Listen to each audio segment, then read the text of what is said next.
The Little Red Hen.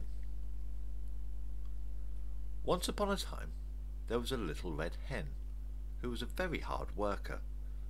She lived in a little red barn with a noisy black dog, a lazy orange cat, and a rude pink pig. One day the little red hen found some wheat seeds. She knew she could plant the seeds and tall wheat stalks would grow. Then she could cut the wheat and bake bread. But it'd be a lot of work. "Who will help me plant these seeds?" she asked. "Not I," barked the noisy black dog. "Not I," meowed the lazy orange cat. "Not I," oinked the rude pink pig. "Then I will plant them," said the little red hen. And so she did. Weeks passed. The little red hen watched the wheat. First, little green sprouts began to grow. The sprouts grew taller and taller. They grew into tall wheat stalks. Finally, the wheat stalks were ready to be cut. The little red hen was excited. "Who will help me cut the wheat?" she asked. "Not I," grumbled the noisy black dog. "Not I," purred the lazy orange cat. "Not I," grunted the rude pink pig. "Then I will cut it," said the little red hen. And so she did.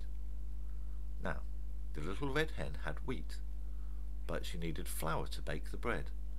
She could take the wheat to the miller, who would grind the wheat into flour, but the miller was a walk of many long miles away. "Who will help me take the wheat to the miller?" she asked. "Not I," growled the noisy black dog. "Not I," yawned the lazy orange cat.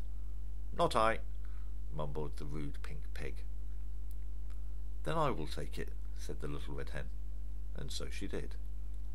The miller ground the wheat into flour. When the little red hen at last arrived home, she was ready to start making bread. First, she had to make bread dough. "Who will help me make the dough?" she asked. "Not I," whined the dog. "Not I," hissed the cat. "Not I," sighed the pig.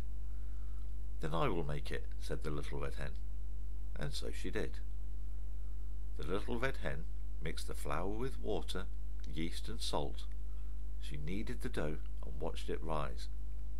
Finally, it was ready to bake. "Who will help me bake the dough?" she asked. "Not I," muttered the dog. "Not I," sniffed the cat. "Not I," snorted the pig. "Then I will bake it," said the little red hen, and so she did. The smell of baking bread spread all through the house. Finally, the bread was ready. The little red hen took it out of the oven and sliced it into pieces. "Who will help me eat the bread?" she asked. "I will," yelped the dog. "I will," smiled the cat. "I will," squealed the pig. "Not so fast," clucked the little red hen.